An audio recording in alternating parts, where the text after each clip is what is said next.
بسم اللہ الرحمن الرحیم. In the name of Allah, the Beneficent, the Merciful. بعد فاعوذ باللہ من الشیطان الرجیم بسم اللہ الرحمن الرحیم اولئک کتب فی قلوبہم الایمان وأیدہم بروح منہ آمنت باللہ صدق اللہ مولانا العظیم وصدق رسولہ النبی الکریم الامین ان اللہ وملائکتہ یصلون علی النبی یا ایہا الذین آمنوا صلوا علیہ وسلموا تسلیما اللہم صل علی سیدنا ومولانا محمد وعلی آل سیدنا ومولانا محمد وبارک وسلم وصلوا علیہ الصلاة والسلام علیک یا سیدی یا رسول اللہ الصلاة والسلام علیک یا سیدی یا حبیب اللہ الصلاة والسلام علیک یا سیدی یا رحمت للعالمین وعلى آلك وأصحابك يا سيدي يا مدين قلوب المؤمنين. حمد و صلات کے بعد نہایت ہی واجب الاحترام دوستوں، بزرگوں اور نوجوان ساتھیوں، اللہ رب العزت کا کروڑہا احسان ہے جس مالک نے اپنی عطا کردہ توفیق سے ہم سب کو نماز جمعہ پڑھنے کی سعادت عطا فرمائی. میں نے آپ احباب کے سامنے قرآن مجید فرقان حمید کی ایک آیات کریمہ کا کچھ حصہ پڑھنے کا شرف حاصل کیا. دعا فرمائی کریم اللہ اپنے حبیب کا صدقہ مجھے عرض کرنے اور ہم سب کو سن کر عمل کی توفیق عطا فرمائے. آج 21 سفر المظفر ہے اور 25 سفر المظفر کو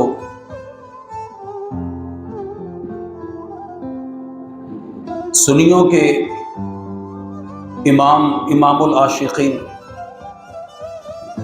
اعلی حضرت عظیم المرتبت مجدد دین و ملت الشاہ امام احمد رضا خان فاضل بریلوی رضی اللہ تعالی عنہ آپ کا وصال با کمال ہے،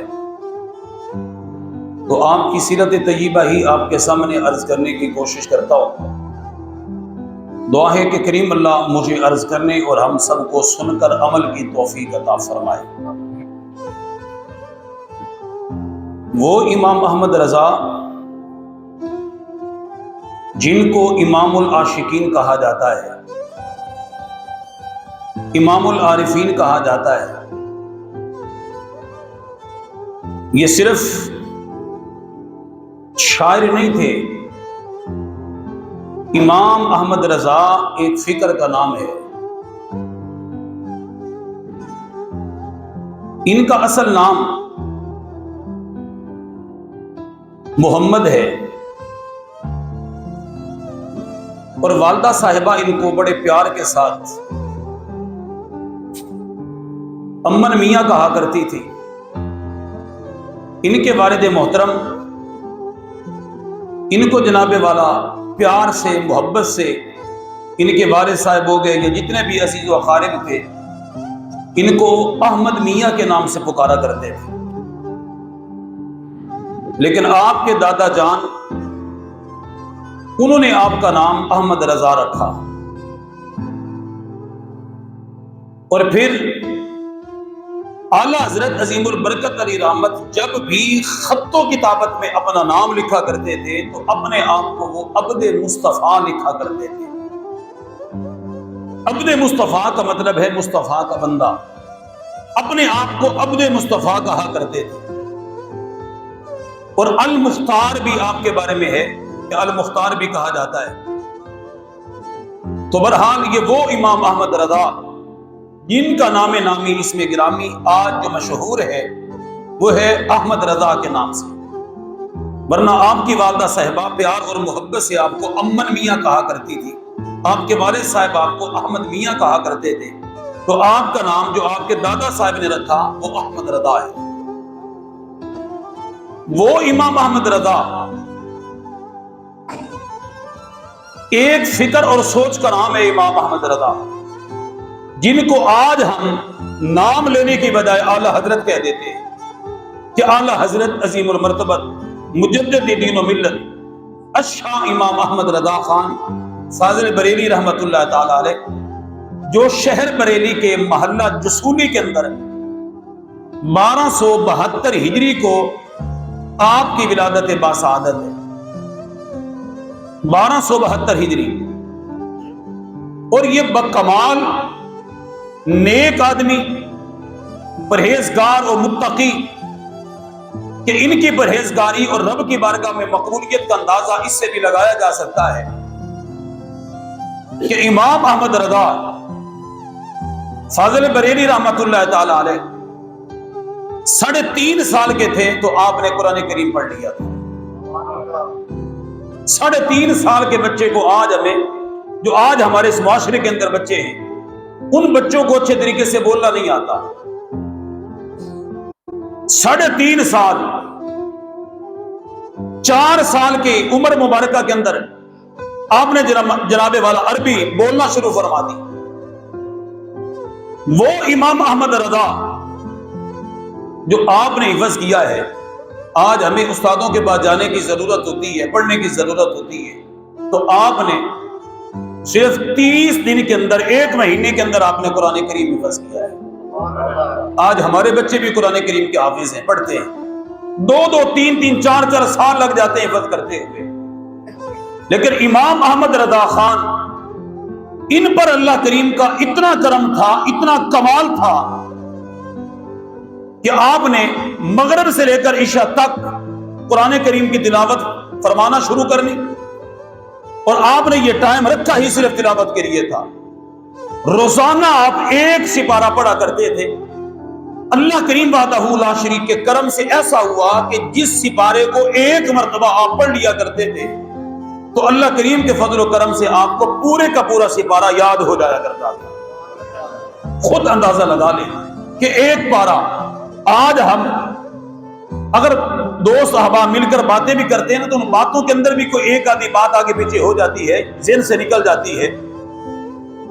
اعلیٰ حضرت عظیم البرکت علیہ رحمت 1 پارہ ڈیلی پڑھتے ہیں، اور پھر قرآن کریم تو آپ ویسے ہی جانتے ہیں، دنیا کی ڈگری اگر کوئی بندہ کر چکا ہو، ڈگریاں 1 نہیں بلکہ لاکھوں ڈگریاں بھی کر چکا ہو نا، تو جو کتاب ہم نے پڑھی ہوتی ہے اس میں سے الفاظ نکال کر اپنے الفاظ بھی استعمال کیے جا سکتے ہیں، معنی اور مفہوم کے اعتبار سے ایک ہو، لیکن قرآن وہ واحد کتاب ہے جس میں زبر کا بھی فرق نہیں آ سکتا اور نہ زیر کا فرق آ سکتا ہے۔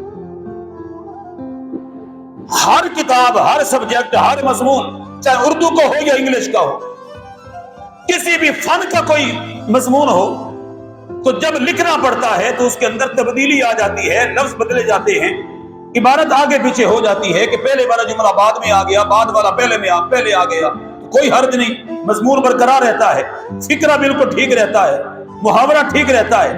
لیکن قرآن کریم وہ عظمت والی کتاب ہے کہ 1 آیت کے بعد والی آیت پہلے نہیں آ سکتی اور پہلے والی آیت بعد میں نہیں آ سکتی۔ جیسے قرآن کریم کی عبارت ہے ویسے ہی پڑھی جاتی ہے، اور جیسے قرآن کریم کے اعراب ہیں ویسے ہی پڑھے جاتے ہیں، زبر زیر کا فرق نہیں آتا۔ لیکن اعلیٰ حضرت عظیم البرکت علیہ رحمت، آپ نے صرف 30 دن کے اندر 1 دن 1 پارہ پڑھا کرتے تھے، اور کریم اللہ وحدہ لا شریک کرم فرماتا کہ پورا پارہ آپ کو زبانی یاد ہو جایا کرتا تھا۔ اب سنیے وہ کیسے؟ ابتدا کے اندر لوگ آپ کو حافظ قرآن کہا کرتے تھے، وہ کہتے تھے حافظ جی ہیں آپ، حافظ جی ہیں، لیکن آپ یہ کہا کرتے تھے میں حافظ تو نہیں ہوں، دعا کرتا ہوں کریم اللہ کی بارگاہ سے کہ کریم اللہ مجھے حافظ بنا دے۔ آج ہوتا ہے نا کہ لوگ ایسے آدمی بھی موجود ہوتے ہیں کہ جن کا وہ لقب نہیں ہوتا، ان کو اگر لقب دے دیا جائے تو بڑے خوش ہو جاتے ہیں کہ ہمیں ہادی بھی بنا دیا، ہمیں فلاں بھی بنا دیا، فلاں بھی بنا دیا، حالانکہ ان کے اندر وہ صفات نہیں پائی جاتی، لیکن پھر بھی خوشی کا اظہار کرتے ہیں۔ لیکن اعلیٰ حضرت عظیم البرکت علیہ رحمت کو جب حافظ جی کہا جاتا تو آپ فرماتے تھے میں حافظ تو نہیں ہوں، لیکن رب سے دعا کرتا ہوں کہ کریم اللہ مجھے حافظ بنا دے، کریم اللہ ان کی باتوں سے مجھے حافظ بنا دے۔ اب وہ حافظ بننے کا اتنا شوق تھا کہ 1 سپارہ ڈیلی پڑھتے، کریم اللہ وحدہ لا شریک کرم فرما دیتا۔ اچھا، اس سے بھی بڑھ کر اگلی بات سنیے، جب بچہ پیدا ہوتا ہے نا تو میرے آقا کریم علیہ الصلوۃ والسلام کا فرمان علی شان بھی موجود ہے. فرمایا کہ جب بچہ تمہارا ہوش سنبھالتا ہے تو سب سے پہلے اس کو بسم اللہ پڑھانی چاہیے, اس کو جناب کلمہ شریف پڑھانا چاہیے, اس کی تربیت کرنی چاہیے. جب اعلیٰ حضرت عظیم البرکت علی رحمت آپ کو جناب اس رسم سے آپ کو بسم اللہ شریف پڑھائی گئی, قرآن کریم کے ناظرے پڑھانا چاہا, تو اس وقت آپ شروع فرما رہے ہیں, ادھر بسم اللہ شروع ہوئی, استاد سے پڑھاتے گئے, آپ پڑھتے گئے. اور آپ بھی جانتے ہیں کہ اگر کسی نے نورانی قاعدہ پڑھا ہو, یسر والا قرآن یسر والا قاعدہ آپ نے پڑھا ہو, تو اس کے اندر ابتدا تختی کے اندر الف با تا سا یہ پڑھ کے اس کے بعد یا تک بات چلی جاتی ہے. یا کے بعد جب آگے بات شروع ہوتی ہے تو وہاں پر شروع ہوتا ہے الف لام الف با الف لام فلان فلان, یہ لفظ شروع ہوتا ہے. تو جب اعلیٰ حضرت عظیم البرکت علی رحمت آپ قرآن کریم ناظرے پڑھنے کا ارادہ فرمایا, اب استاد صاحب آپ کو یہ حروف تہجی پڑھاتے پڑھاتے جب پہلی تختی مکمل ہوئی تو آپ نے پڑھا بیٹا پڑھو الف لام الف. اب وہاں پر رک گئے, آپ نے فرمایا یہ لام الف کیا ہے, الف کے بعد لام الف. ہم ابتدا سے حروف مفرد پڑھ رہے تھے, الف با تا سا یہ الگ الگ حروف ہیں, تو آپ ایک ایک حرف پڑھاتے پڑھاتے پڑھاتے آپ نے مرتب الفاظ کو پڑھانا شروع کر دیا. جو دو حرف ملے ہوئے ہیں لام الف, یہ کیا مطلب ہے؟ اور دیکھو ایک بچہ ہو پہلی مرتبہ پڑھنے آیا بیٹھا ہو تو اتنی جرت نہیں ہوتی کہ سوال کر سکے یہ کیا ہے, اس کو تو علی باتا سے سیدھا کرواتے ہوئے کئی دن لگ جاتے ہیں. لیکن اعلیٰ حضرت عظیم البرکت رحمت کا کمال دیکھیے کہ جب آپ نے اپنے استاد صاحب سے سنا کہ الف لام الف, تو اعلیٰ حضرت عظیم البرکت رحمت وہاں پر خاموش ہو گئے. آپ نے فرمایا استاد صاحب یہ کیا ہے؟ ایک ایک لفظ پڑھاتے پڑھاتے آپ نے لام الف دو الفاظ کٹھے پڑھا دیے, اس کی وجہ کیا ہے؟ بڑی عجیب بات ہے. تو اس وقت استاد صاحب نے بھی اور آپ کے دادا جان آپ کے ساتھ بیٹھے تھے, تو آپ نے فرمایا بیٹا بات یہ ہے, وہاں پر جو ابتدا کے اندر آپ نے الف سے لے کر یا تک ان حروفوں کو پڑھا ہے, تو جو ابتدا میں آپ نے پڑھا نا الف, یہ حقیقت میں حمزہ ہے. لیکن اب آپ کو الف اس لیے پڑھایا جا رہا ہے کہ جو الف ہوتی ہے نا وہ ہمیشہ ساکن ہوتی ہے, اس کے اوپر زبر زیر پیش نہیں ہوتا. اب یہاں پر جو لام کے بعد الف ہے اس کے اوپر کوئی زبر کوئی زیر کوئی پیش نہیں ہے, لہذا اس کو الف پڑھیں گے. جس الف کے اوپر زبر زیر پیش جزم آ جائے وہ الف نہیں, وہ حمزہ ہوتا ہے. لہذا یہاں پر ابتدا کے اندر جو آپ نے پڑھا وہ الف اکیلا پڑھا تھا, حقیقت میں وہ حمزہ تھا. اب آپ کو یہاں پر الف پڑھایا جا رہا ہے. تو جب یہ آپ کے دادا جان نے کہا نا, تو اعلیٰ حضرت عظیم البرکت رحمت کی عمر تو تھوڑی ہے لیکن سوال کمال کا کر دیا. آپ نے فرمایا دادا جان مجھے یہ بتائیں کہ الف سے لے کر یا تک کتنے حروف بنتے ہیں؟ 29 حروف بنتے ہیں. تو آپ نے عرض کی دادا مجھے یہ بتا دیں کہ اس لام کو الف کے ساتھ کیوں ملایا گیا ہے؟ اگر صرف الف کی ہی پہچان کروانی تھی تو اس الف کو با کے ساتھ ملا دیتے, اس الف کو تا کے ساتھ ملا دیتے, اس الف کو سا کے ساتھ ملا دیتے, اس الف کو جیم کے ساتھ ملا دیتے. الف سے لے کر یا تک جتنے بھی حروف بنتے ہیں نا کسی اور حرف کے ساتھ الف کو ملا دیتے. اگر پہچان ہی مقصود تھی تو پہچان اس طریقے سے کروا دیتے, لام کے ساتھ کیوں ملایا ہے؟ بتاؤ سوال کیسا تھا؟ حالانکہ بچپن ہے. آج یہی سوال بڑے بڑوں سے کر دیا جائے, بالکل جناب ذہنوں سے بالا تر ہے کہ کوئی پڑھانے والا یا پڑھنے والا یہ سوال نہیں کرتا کہ سر آپ نے الف سے لے کر یا تک حروف الگ الگ ہمیں پڑھا دیے ہیں, اب دوسری تختی آئی تو آپ نے الف اور لام الف کا لفظ پڑھایا ہے. اس لام اور الف کا آپس میں تعلق کیا ہے؟ کسی اور لفظ کے ساتھ بھی تو الف آ سکتا تھا, لام کے ساتھ کیوں آیا ہے؟ تو آپ کے دادا جان کیونکہ وہ بھی عام نہیں تھے, اب وہ پہچان گئے. فرمایا کہ یہ میرا پوتا عام نہیں, یہ میرا پوتا وہ ہے کہ اللہ کریم علم کا تاج اس کے سر پہ سجائے گا. اونچی آواز سے بولو, یہ میرا پوتا کوئی عام سا نہیں ہے, علم کا تاج اس میرے بیٹے کے سر پہ سجایا جائے گا, یہ کوئی عام نہیں ہے. تو آپ نے اس وقت کہا بیٹا بات یہ ہے کہ میں سمجھ گیا جو سوال آپ کرنا چاہتے ہیں. بیٹا میں آپ کو یہ بتاتا ہوں لام کا اور الف کا تعلق بڑا گہرا ہے. بابا جی وہ کیسے؟ آپ نے فرمایا الف کو لکھو اور لام کو لکھو، تو الف میں قلب لام آتا ہے اور لام میں قلب الف آتا ہے، اس کا گہرا تعلق ہے۔ اگر الف کو آپ اردو کے اندر لکھیں گے نا، وہاں پر بھی الف لام فا آئے گا، الف۔ اگر آپ لام کو لکھیں گے تو لام الف پھر میم آئے گا، اور میں لام لکھو گے تو درمیان میں الف آئے گا، الف لکھیں گے درمیان میں لام آئے گا، اور میں لام کا تعلق الف کے ساتھ گہرا ہے، اس کو قلب کہتے ہیں۔ اس لیے یہاں پر لام الف آیا ہے، کسی اور لفظ کے ساتھ الف نہیں آیا، یا فوری طور پر لام کے ساتھ پہلے الف پڑھایا گیا ہے کہ جو قلب والی صورت لام الف کے اندر پائی جاتی ہے، یہ صورت کسی اور حرف میں نہیں پائی جاتی، اس لیے الف کے فوراً بعد لام الف کہا گیا ہے۔ تو اعلیٰ حضرت خاموش ہو گئے۔ جب اعلیٰ حضرت خاموش ہوئے تو آپ کے دادا جان نے کہا، فرمایا کہ یہ میرا بیٹا ہے، جس کو اصل جواب کی ضرورت تھی وہ جواب میں نے دے دیا ہے، تو اب بیٹا میرا خاموش ہو گیا ہے۔ اصل مسئلہ یہ تھا، لیکن آج اس بات سے ہم ناواقف ہیں۔ آج تک ہمیں نہیں پتہ چلتا کہ لام الف کا تعلق کیا ہے، آج تک ہم کبھی یہ پوچھ ہی نہ پائے کہ جناب الف اور لام کا تعلق کیا ہے۔ تو اعلیٰ حضرت عظیم البرکت علی رحمت نے ابتدا سے یہ بات بتا دی۔ فرمایا جب پڑھایا جا رہا تھا تو آپ نے فرما دیا کہ لام الف کا تعلق کیا ہے۔ ایک ایک حرف پڑھاتے پڑھاتے تو آپ نے لام الف دو حرف اکٹھے کیوں پڑھا دیے ہیں، یہ مرکب کیوں بنا دیا ہے؟ آپ مفرد کو مفرد ہی رہنے دیتے تو یہ کمال تھا، آپ نے مرکب کیوں بنا دیا اور پھر لام کو الف کے ساتھ آپ نے خاص کیوں کیا ہے؟ وہ اعلیٰ حضرت عظیم البرکت علیہ رحمت اتنا وسیع اللسان، حاضر دماغ، ہر بات کا جواب دینے والے، اور اللہ کریم وحدہ لا شریک نے جو ان کو فنون، جو ان کو علم، جو ان کو کمال عطا فرمایا ہے، وہ اعلیٰ حضرت عظیم البرکت علیہ رحمت آپ تشریف لے کر گئے مکہ شریف میں، حج کرنے کے ارادے سے یا عمرہ کرنے کے ارادے سے تشریف لے کر گئے۔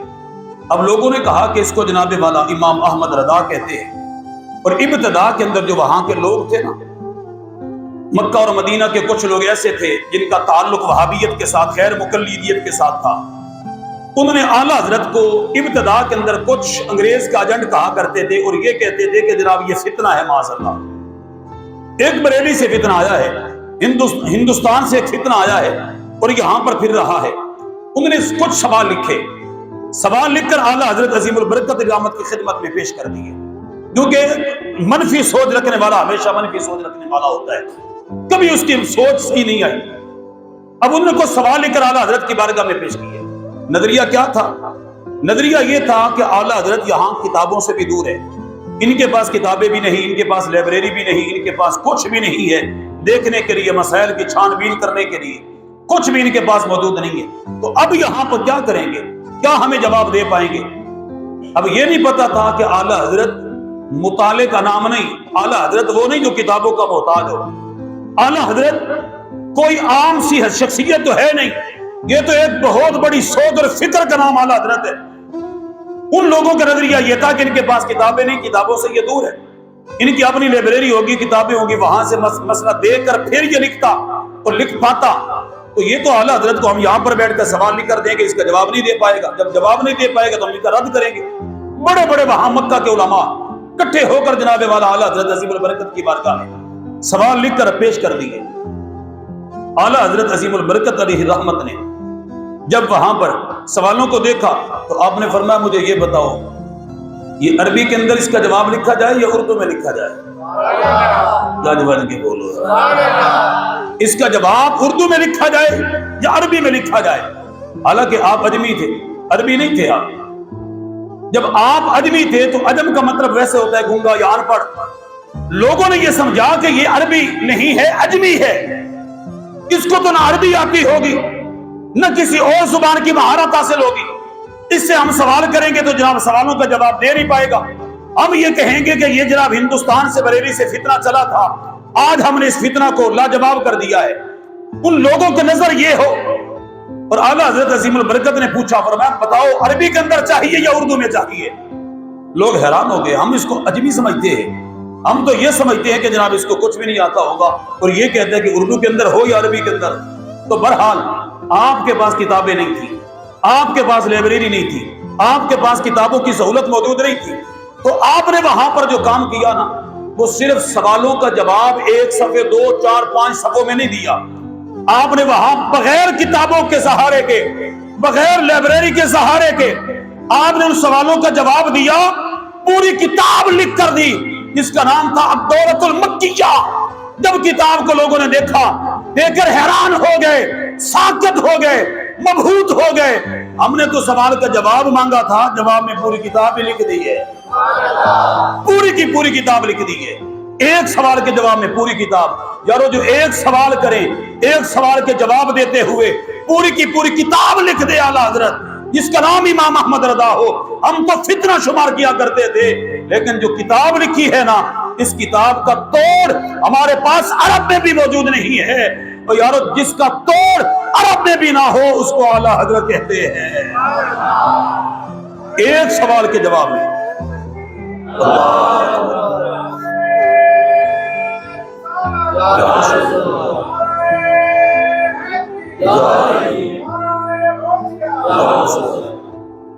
ایک سوال کے جواب میں جو پوری کتاب لکھ دے اس کو اعلیٰ حضرت کہتے ہیں. جس کے پاس عرب کے پاس ان کا کوئی توڑ نہیں تھا، عرب کے پاس ان سوالوں کا کوئی جواب نہیں تھا، ان کے پاس کوئی رد نہیں تھا، اس کو اعلیٰ حضرت کہتے ہیں. آج بھی خیر مسالک والے کچھ کہتے ہیں کہ اعلیٰ حضرت یار جو انہوں نے کتابیں لکھی، جو انہوں نے شاعری لکھی، جو ان کا عشق رسول تھا، اب امام احمد رضا کو ہیں ہمارے. اعلیٰ حضرت نے کفر کے فتوے بڑے لگائے ہیں، لیکن اعلیٰ حضرت کو وہ کیا کہتے ہیں؟ کہتے ہیں عاشق رسول ضرور تھا. اتنا عاشق تھا نا یار. انہوں نے ترجمہ قرآن کیا ہے تو عشق میں ڈوب کر ترجمہ کیا ہے. اعلیٰ حضرت کے ترجمے کو دیکھ دیکھ کر وہ کہتے ہیں کہ یہاں سے عشق کی محبت کی خوشبو نظر آتی ہے.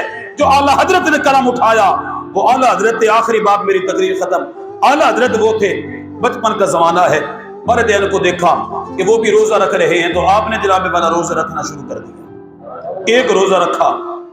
اس روزہ کشائی کے لیے جب کچھ دن گزرا نا تو جناب اہتمام بڑا کیا گیا کہ بچے کا روزہ آپ کھلوائیں گے، لیکن والد صاحب آپ کو لے کر اندر چلے گئے. بچے آپ چھوٹے ہو، ابھی آپ مکلف نہیں ہو شریعت کے، کیونکہ آپ پہلے سماعت کر چکے. 3.5 سال، پونے 4 سال کے تھے. آپ نے فتویٰ نویسی کرنا شروع کر دی. عربی کے اندر جناب والا خطابات شروع فرما دیے. میرے محبوب کی سیرت پر عربی کے اندر لیکچر دینا شروع فرما دیا. چھوٹی عمر ہو عربی زبان میں جناب لیکچر دے، اور چھوٹی عمر ہو ہدایت النحو جیسی علماء سمجھتے ہیں، ہدایت النحو جیسی کتاب اس کی شرح عربی کے اندر آپ نقل فرما دے. تو بتائیے اس اعلیٰ حضرت کا کمال کتنا تھا. جہاں بھی قلم اٹھا ہے تو جناب والا علوم کے اندر تو ایسے مہارت آپ کو حاصل کی نا. جب چھوٹی عمر کے اندر آپ نے روزہ رکھا، دن گزرا تو اس وقت آپ کی حالت تھوڑی سی نڈھال ہونا شروع ہو گئی. تو آپ کے والد صاحب کچھ مشروبات لے کر، پھل لے کر اندر کی طرف تشریف لے کر گئے. دروازہ بند کر دیا. اندر اعلیٰ حضرت عظیم البرکت علی رحمت ہیں، آپ کے والد صاحب ہیں. جب آپ کے والد صاحب اور آپ اندر کھڑے تھے تو آپ نے فرمایا بیٹا یہ آپ کے لیے پھل لے کر آیا ہوں، آپ روزہ کھولیں. بابا جی روزہ ہمیشہ مغرب کے ٹائم کھولا جاتا ہے، یہ روزے کا ٹائم نہیں ہے. ہمارے نے کہا بچوں کا روزہ کھانا پینے والا ہوتا ہے، بچوں کا روزہ ایسا ہوتا ہے کھا پی لیتے ان کا روزہ ہے. جب بچے ہو، ابھی آپ بڑے نہیں ہیں، بالغ نہیں ہیں، شریعت آپ پر روزہ فرض نہیں ہے. آپ نے کہا ٹھیک ہے سب باتیں میں مانتا ہوں، لیکن روزہ میں توڑوں گا نہیں، کچھ کھاؤں گا نہیں. بیٹا کوئی بھی دیکھنے والا نہیں ہے، میں دیکھ رہا ہوں، باقی کوئی بھی دیکھنے والا نہیں.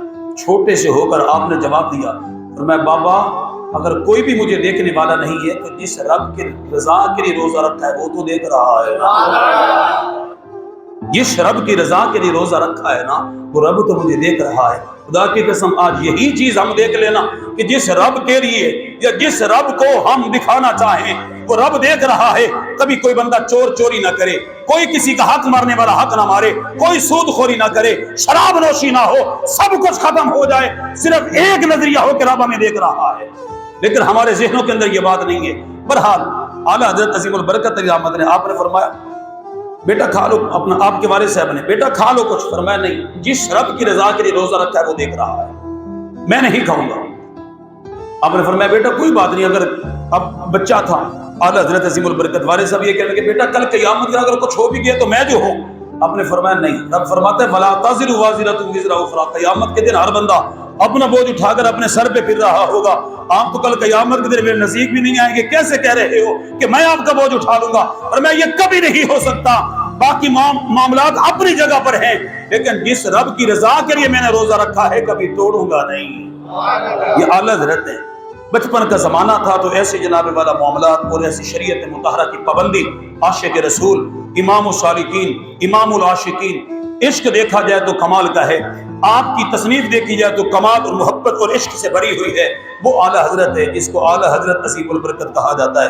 دعا ہے کہ کریم اللہ ہم سب کو عمل کی توفیق عطا فرمائے.